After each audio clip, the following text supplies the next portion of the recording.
Bismillahirrahmanirrahim. Assalamualaikum warahmatullahi wabarakatuh. Baiklah, saya akan menjelaskan bagaimana urgensi dan tantangan ketahanan nasional dan bela negara bagi Indonesia dalam membangun komitmen kolektif kebangsaan. Bagian A, menelusuri konsep dan urgensi ketahanan nasional dan bela negara. Yang pertama, wajah ketahanan nasional Indonesia.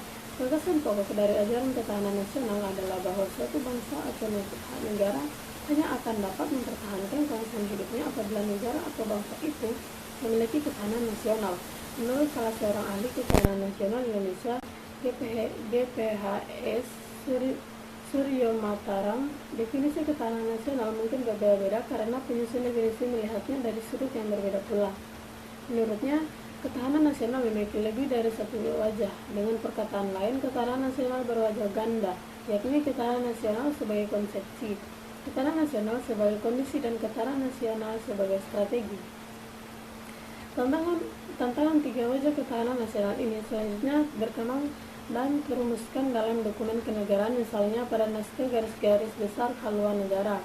Pada naskah GBHN tahun 1998 dikemukakan definisi ketahanan nasional sebagai berikut. Yang pertama, untuk tetap memungkinkan berjalannya pembangunan nasional yang selalu harus menuju ke tujuan yang ingin dicapai dan agar dapat secara efektif diletakkan dari hambatan, ancaman, dan gangguan yang timbul baik dari luar maupun dari dalam, maka pembangunan nasional diselenggarakan melalui pendekatan ketahanan nasional yang mencerminkan keterpaduan antara segala aspek kehidupan nasional bangsa secara utuh dan menyeluruh. Yang kedua, ketahanan nasional adalah kondisi dinamis yang merupakan integrasi dari kondisi tiap aspek kehidupan bangsa dan negara. Pada hakikatnya, ketahanan nasional adalah kemampuan dan ketangguhan suatu bangsa untuk dapat menjamin kelangsungan hidup menuju kejayaan bangsa dan negara. Berhasilnya pembangunan nasional akan meningkatkan ketahanan nasional. Selanjutnya, ketahanan nasional yang tangguh akan mendorong pembangunan nasional. Kemudian yang ketiga, ketahanan nasional meliputi ketahanan ideologi, ketahanan politik, dan ketahanan ekonomi, ketahanan sosial budaya, dan ketahanan pertahanan keamanan. Perihal adanya tiga wajah atau pengertian ketahanan nasional diperkuat kembali oleh Basri bahwa ketahanan nasional itu memiliki wajah sebagai berikut. Yang pertama sebagai kondisi, kedua sebagai doktrin, ketiga sebagai metode. Tanah sebagai kondisi adalah sesuai dengan rumusan ketahanan nasional pada umumnya. Tanah sebagai doktrin berisi pengaturan penyelenggaraan keamanan dan kesejahteraan dalam kehidupan nasional. Tanah sebagai metode adalah pendekatan pemecahan masalah yang bersifat integral, komprehensif menggunakan ajaran Astagatra. Yang kedua, dimensi dan ketahanan nasional berlapis. Konsep ketahanan nasional berlapis artinya ketahanan nasional sebagai kondisi yang kokoh dan tangguh dari sebuah bangsa tentu tidak terwujud jika tidak dimulai dari ketahanan pada lapisan-lapisan di bawahnya. Terwujudnya ketahanan pada tingkat nasional bermula dari adanya ketahanan diri, berlanjut pada ketahanan keluarga, ketahanan wilayah, ketahanan regional, lalu berpuncak pada ketahanan nasional. Ketahanan nasional berlapis dapat digambarkan sebagai berikut. Yang pertama, ketahanan diri, ketahanan keluarga, ketahanan wilayah, dan ketahanan regional, serta ketahanan nasional. Yang ketiga, bela negara sebagai upaya mewujudkan ketahanan nasional. Istilah bela negara dapat kita temukan dalam rumusan pasal 27 ayat 3 Undang-Undang Dasar tahun 1945. Pasal 27 ayat 3 menyatakan setiap warga negara berhak dan wajib ikut serta dalam upaya pembela negara. Dalam buku Permasyarakatan Undang-Undang Dasar oleh MPR 2012 dijelaskan bahwa pasal 27 ayat 3 ini dimaksudkan untuk memperteguh konsep yang dianut bangsa dan negara Indonesia di bidang pembela negara, yakni upaya bela negara bukan hanya memonopoli TNI, tapi merupakan hak sekaligus kewajiban setiap warga negara. Bela negara dapat dibedakan secara fisik maupun non-fisik.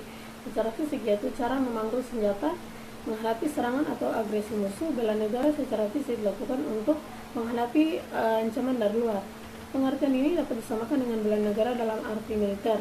Sedangkan bela negara secara non-fisik dapat didefinisikan sebagai segala upaya untuk mempertahankan negara kesatuan Republik Indonesia dengan cara meningkatkan kesadaran berbangsa dan bernegara, menanamkan kecintaan terhadap tanah air, serta berperan aktif dalam memajukan bangsa dan negara termasuk ancaman. Ya, negara demikian dapat dipersamakan dengan bela negara secara non-militer. Ancaman non-militer pada hakikatnya adalah ancaman yang menggunakan faktor militer yang dinilai mempunyai kemampuan yang membahayakan kedaulatan negara, keutuhan wilayah negara, dan keselamatan segenap bangsa. Kemudian bagian B menggali sumber historis sosiologis politik tentang ketahanan nasional dan bela negara.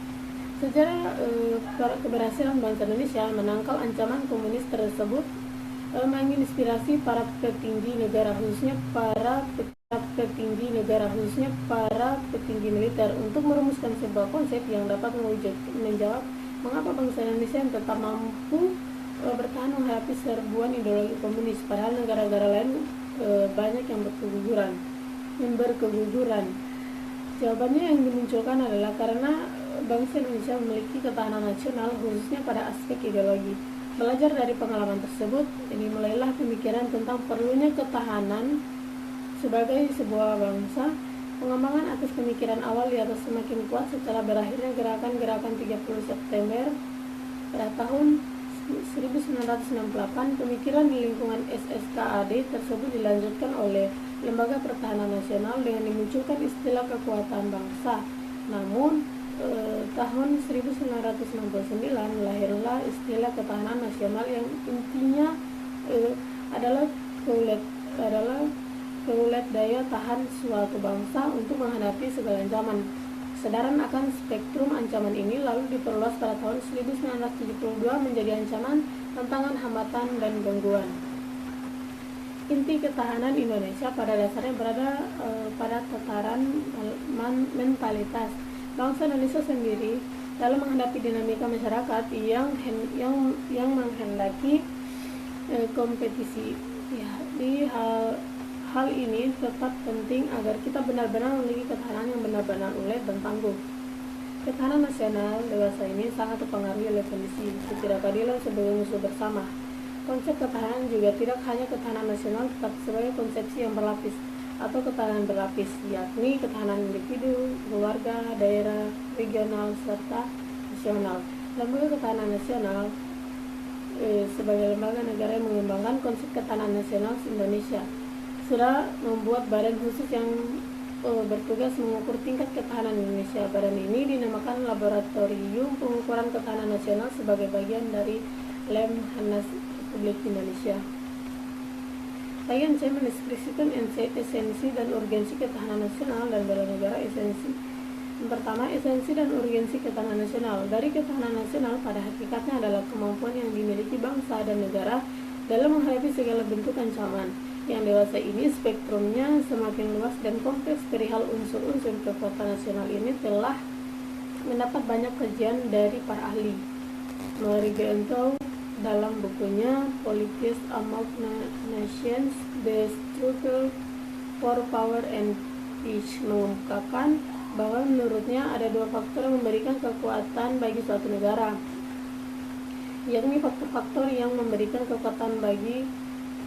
faktor-faktor yang relatif stabil, terdiri atas geografi dan sumber daya alam, dan faktor-faktor yang relatif berubah, terdiri atas kemampuan industri, militer, demografi, karakter nasional, moral nasional, kualitas diplomasi, dan kualitas pemerintah. Alfred Thayer Mahan dalam bukunya The Influence Power on History mengatakan bahwa kekuatan nasional suatu bangsa dapat dipenuhi apabila bangsa tersebut memenuhi unsur-unsur data geografi, bentuk dan atau wujud bumi, luas wilayah, jumlah penduduk, letak nasional dan sifat pemerintah. Unsur nasional dan sifat pemerintah. Unsur-unsur ketahanan nasional model Indonesia terdiri atas 8 unsur yang dinamakan Astagatra, yang terdiri dari Trigatra alamiah dan Pancagatra sosial. Unsur atau gatra dalam ketahanan nasional Indonesia tersebut sebagai berikut: 3 aspek kehidupan alamiah atau Trigatra, yaitu yang pertama gatra letak dari kedudukan geografi, gatra keadaan dan kekayaan alam, yang ketiga gatra keadaan dan kemampuan penduduk. Kemudian 5 aspek kehidupan sosial atau Pancagatra, yaitu gatra ideologi, gatra politik, gatra ekonomi, gatra sosial budaya, dan Pertahanan dan Keamanan. Kemudian yang kedua, esensi dan urgensi bela negara. Terdapat hubungan antara ketahanan nasional dengan pembelaan negara atau bela negara. Bela negara merupakan pewujudan warga negara dalam upaya mempertahankan dan meningkatkan ketahanan nasional bangsa Indonesia, keikutsertaan warga negara dalam upaya menghadapi atau menanggulangi ancaman. Hakikat ketahanan nasional dilakukan dalam wujud upaya bela negara. Pada uraian sebelumnya telah dikatakan bahwa bela negara mencakup pengertian bela negara secara fisik dan non-fisik. Bela negara secara fisik adalah memanggul senjata dalam menghadapi musuh, sedangkan bela negara secara fisik pengertiannya lebih sempit daripada bela negara yang secara non-fisik. Bagian A, bela negara secara fisik. Menurut Undang-Undang Nomor 3 Tahun 2002 tentang Pertahanan Negara, keikutsertaan warga negara dalam bela negara secara fisik dapat dilakukan dengan menjadi anggota Tentara Nasional Indonesia dan pelatihan dasar kemiliteran. Sekarang ini pelatihan dasar kemiliteran diselenggarakan melalui program Rakyat Terlatih atau RATIH. Meskipun konsep rakyat terlatih adalah amanat dari Undang-Undang Dasar Nomor 20 Tahun 1982. Kemudian bagian B, negara secara non-fisik. Menurut Undang-Undang Nomor 3 Tahun 2002 tentang Pertahanan Negara, keikutsertaan warga negara dalam bela negara secara non-fisik dapat diselenggarakan melalui pendidikan kewarganegaraan dan pengabdian sesuai dengan profesi. Kemudian pendidikan kewarganegaraan diberikan dengan maksud menanamkan kesemangat kebangsaan dan cinta tanah air. Pendidikan kewarganegaraan dapat dilaksanakan melalui jalur formal dan jalur non-formal. Berdasar hal itu, maka ketertiban warga negara dalam bela negara secara non-fisik dapat dilakukan dengan berbagai bentuk sepanjang masa dan dalam segala situasi, misalnya dengan cara mengikuti pendidikan kewarganegaraan baik melalui jalur formal maupun non-formal, dan melaksanakan kehidupan berdemokrasi dengan menghargai perbedaan pendapat dan tidak memaksakan kehendak dalam memecahkan masalah bersama. Kemudian yang C, pengabdian yang tulus kepada lingkungan sekitar dengan menanam, memelihara, dan melestarikan. Kemudian berkarya nyata untuk kemanusiaan demi memajukan bangsa dan negara. Kemudian berperan aktif dalam ikut serta menanggulangi ancaman terutama ancaman nir-militer, misal menjadi sukarelawan bencana banjir. Kemudian membayar pajak dan retribusi yang berfungsi sebagai sumber pembiayaan negara untuk melaksanakan pembangunan. Baiklah, itulah penjelasan dari saya. Bila ada kesalahan, mohon maaf, dan saya akhiri. Wassalamualaikum warahmatullahi wabarakatuh.